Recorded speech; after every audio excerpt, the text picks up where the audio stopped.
Good morning from Debagram. তো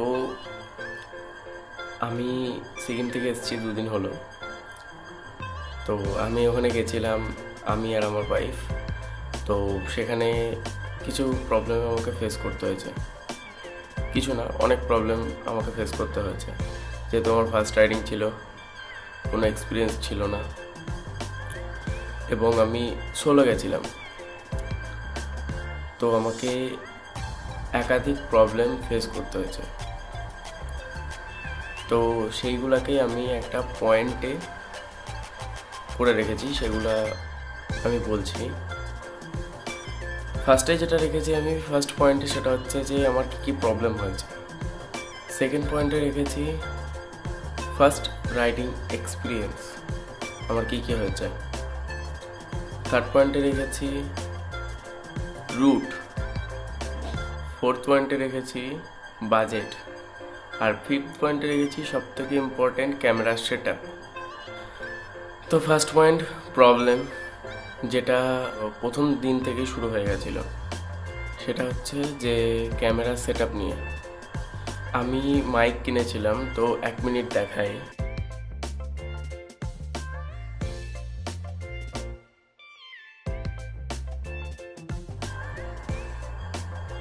দেখো ক্যাপটা খোলা আছে। তো এই মাইকটা দাম নিয়েছিল 400 টাকা something.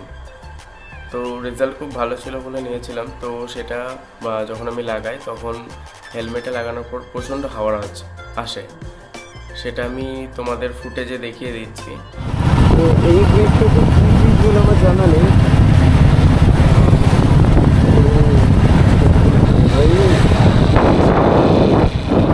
Safe drive safe life, তো এটা বোঝানোর এই মাইকটা আমার শিলিগুড়ি অবধি প্রবলেম করেছে।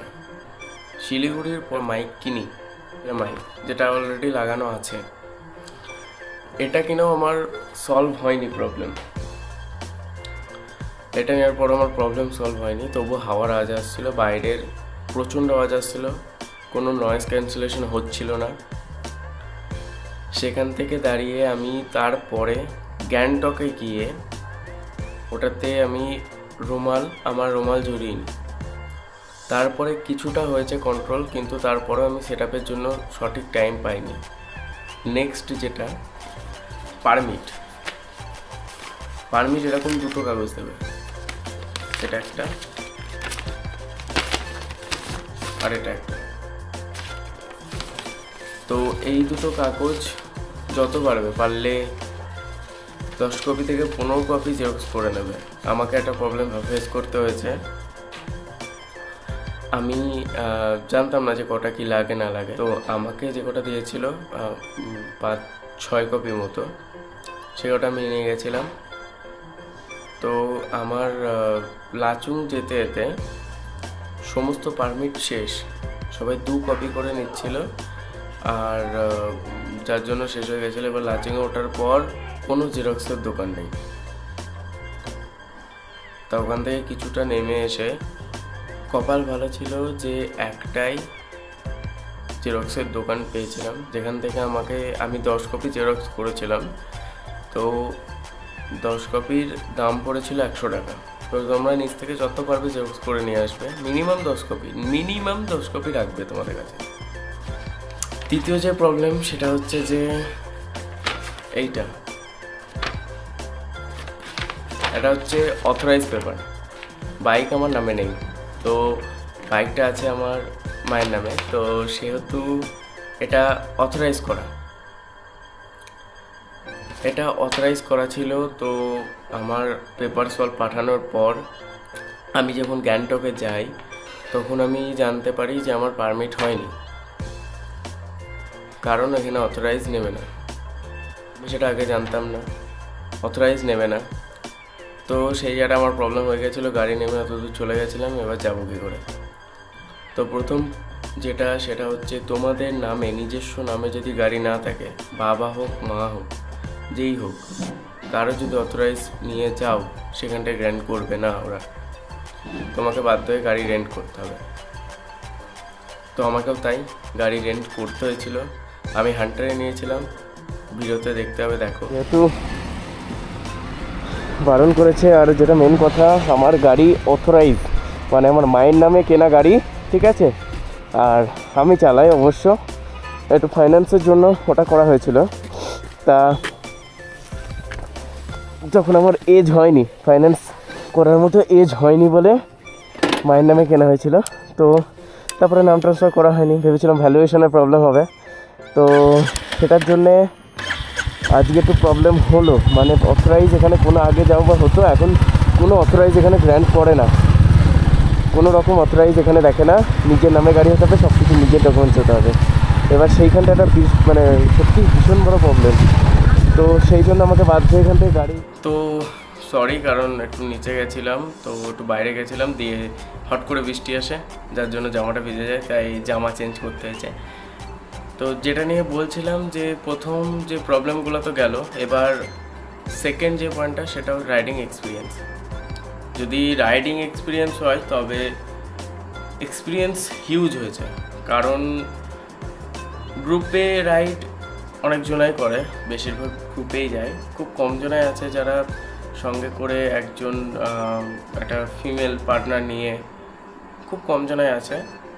তো যায় না বলবো না, যাই, তবে আমিও গেছি ফার্স্ট টাইম আমার ওয়াইফকে নিয়ে, ফিমেল পার্টনার নিয়ে। তো এক্সপিরিয়েন্স বলতে গেলে হিউজ হয়েছে, খুবই এক্সপিরিয়েন্স হয়েছে। তবে যাওয়া দরকার ফার্স্ট টাইম। যদি বলো হ্যাঁ গ্রুপে গেলে কী হয়, নিজে সেফ থাকা যায়, কিন্তু সোলো গেলে যেটা হয় সেটা হচ্ছে যে এক্সপিরিয়েন্স হিউজ পাওয়া যায় একবারে, এক্সপিরিয়েন্স সত্যি এক্সট্রিম লেভেলের হয়। তো এইটা তো গেল। এবার নেক্সট হচ্ছে যেটা, সেটা হচ্ছে যে রুট একটা বিশাল বড় ম্যাটার করে রাইডিংয়ের ক্ষেত্রে। আর ফার্স্ট রাইড যদি হয় সেহেতু আরও বেশি ম্যাটার করে। তো সেহেতু যদি বলি রুটের একটু প্রবলেম আছে। প্রবলেম বলতে সবাই দেখেছো ভিডিওতে যে মাঙ্গান হয়ে যে রাস্তাটা যায়, অ্যাডভেঞ্চারাস রাস্তা, যে রাস্তা দিয়ে যেগুলা বন্যা এসেছিলো, যে ক্ষয়ক্ষতিগুলো হয়েছিল সেগুলো দেখা যায়, সেই রাস্তাটা বন্ধ আছে, পুরোপুরিভাবে বন্ধ আছে। কারণ ওই রাস্তায় কাজ চলছে, রাস্তার কন্ডিশন খুব খারাপ, প্রচণ্ড কাদা, আর ওখান দিয়ে বাইক যাওয়া খুবই মুশকিল। গাড়ি খুব অল্প যাচ্ছে, বাইক খুব রিস্ক যাওয়া আমি বলবো। তো সেই রাস্তাটা বন্ধ আছে, সেই রাস্তার বদলে একটা নতুন রাস্তা আছে, সেটা অ্যাপ্রক্স, সঠিক বলতে পারবো না, অ্যাপ্রক্স 170 থেকে 180 কিলোমিটার, গ্যাংটক থেকে লাচুং। যারা লাচুং যাবে তাদের জন্যে 170 থেকে 180 কিলোমিটার পড়বে। যেটা ছিল 117 কিলোমিটার, সেটা এতটা অ্যাপ্রক্স 117 বলতে কি আমি আন্দাজে বলছি, কারণ ম্যাপ দেখিনি এখন। তো সেই রাস্তাটাই এতটা হয়েছে বেড়ে। আর আমি সেটা দেখিয়ে দিচ্ছি যে কোথা দিয়ে যাবে। মাঙ্গান হয়ে তো যাওয়া যাবে না, তো সোজাসুজি ডিকচু যাবে। ডিকচু ব্রিজ ক্রস করে একটু এগিয়ে এসে সামনের দিকে এসে একটা ব্রিজ পড়বে, সোজা চলে যাবে একটা রাস্তা, বাঁ হাতে একটা ব্রিজ পড়বে, দেখো ফুটেজে ব্রিজটা।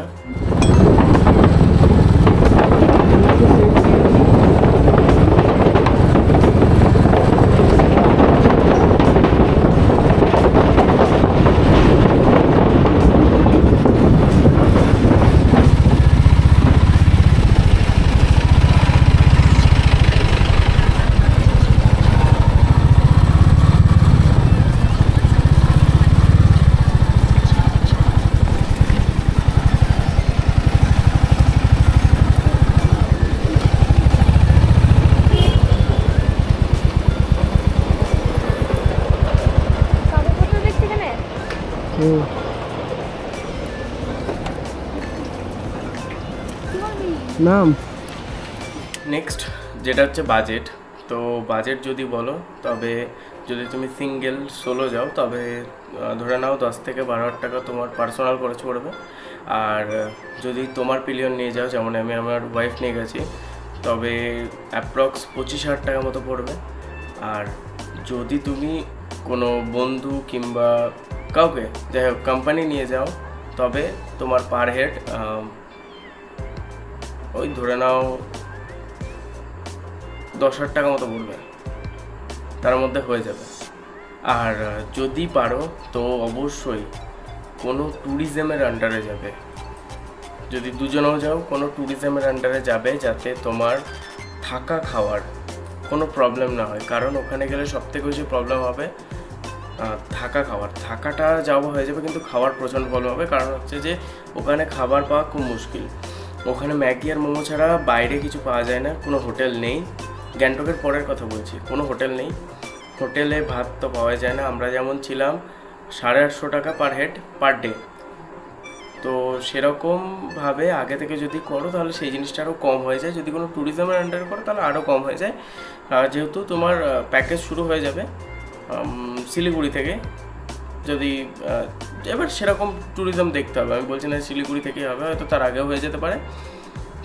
তোমরা কোথা থেকে আসবে না আসবে সেটা ওপর ডিপেন্ড করছে। তো সেটা অবশ্যই একবার কথা বলে নেবে। অনেক অনেক কমে হবে। যতটা তুমি ভাবছো যে যদি একা গিয়ে ভাবো যে যতটা হবে তার থেকে অনেক কমে হবে যদি কোনো ট্যুরিজমের আন্ডারে যাও। তো অবশ্যই চেষ্টা করবে, এই জিনিসটা ফলো করবে।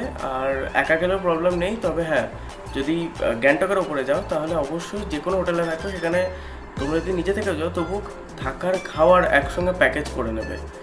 আমরা যেমন ভালো হোটেলে ছিলাম, সেই হোটেলের ভিউটাও দেখিয়ে দিচ্ছি।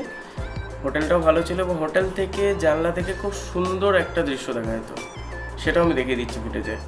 তো এই যে এই দিক থেকেও দেখিয়ে দিচ্ছি তোমাদের, দেখে নাও।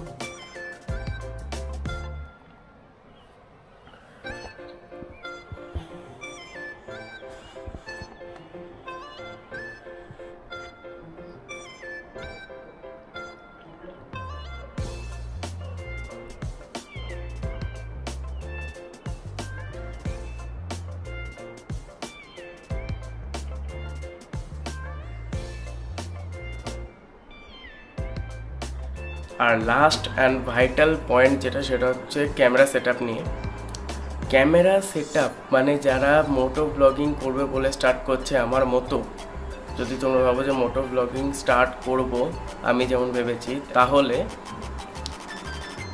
অবশ্যই ক্যামেরা নেওয়ার পর কোনো একটা রাইড তোমার বাড়ি থেকে 20 কিলোমিটার হোক বা 40 কিলোমিটার হোক, লজ্জা না পেয়ে হেলমেটে লাগিয়ে মাইক লাগিয়ে পুরোপুরিভাবে আগে চেক করবে সব কিছু ক্লিয়ার আছে নাকি। আমার মতো যদি স্টেজে মারতে যাও, যেটা বলে কথায় মানে আমি ছোটোবেলা থেকে শুনছি, আমার বাবা মা বলে স্টেজে মেরে দেবে, তো এইটা ভেবো না যে এক চান্সে হবে, প্রবলেম হবে, প্রচণ্ড প্রবলেম হবে। এবার বাকিটা তোমার কপাল। আমার যেমন পুরোপুরি গ্যাংটক অবধি ফুটেজ কোনো ক্লিয়ার পাইনি আমি, মাইকের প্রবলেম। শিলিগুড়ি থেকে মাইক কিনেছি কিন্তু তারপরেও প্রবলেম হয়েছে। তো তারপরে আমি গ্যাংটকে যাওয়ার পর অবশেষে সমাধান করেছি, তারপরেও কোটা ক্লিয়ার পাইনি। তো অবশ্যই এই জিনিসটাকে দেখবে, সব থেকে ভাইটাল জিনিস এটাই। যদি মোটো ব্লগিং স্টার্ট করতে চাও, আর না চাইলে কোনো ব্যাপার না, বিন্দাস। এই পয়েন্টটা তাদের জন্যই না, যারা জাস্ট ঘুরতে যাবে ভাবছো তাদের জন্যই না, একদমই না। তারা বিন্দাস ঘুরতে যাও। আগে তো বলেছি প্রবলেমগুলো অবশ্যই দেখে নেবে। এই জিনিসটা প্রবলেম যেগুলো বলেছি ওইগুলো না ফেস না করতে হয়, আগে থেকে সব কিছু সমাধান করে নিয়ে তবে যাবে। আর দেখো কিছু ভিডিও আমি দেখাচ্ছি আমার ফার্স্ট মোটো ব্লগিংয়ের, সেগুলো দেখো। কিছু কিছু রাস্তার কন্ডিশন দেখো, সব থেকে খারাপ যে রাস্তার কন্ডিশন সেটা আমি দেখাচ্ছি প্রথমে, তারপরে দেখো কিছু ভালো দৃশ্য, কিছু খারাপ দৃশ্য। চলো, আমি আপাতত তোমাদের কাছ থেকে এই ভিডিওতে বিদায়। নেক্সট খুব শীঘ্র আবার ভিডিও আসবে। টাটা।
রাস্তার কন্ডিশনটা দেখো, রাস্তার হট করে গাড়ি চালু হয়ে গেছে।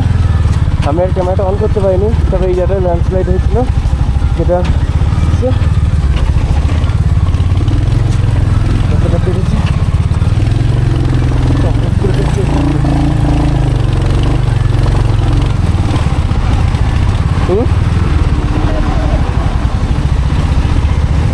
কি বলছে?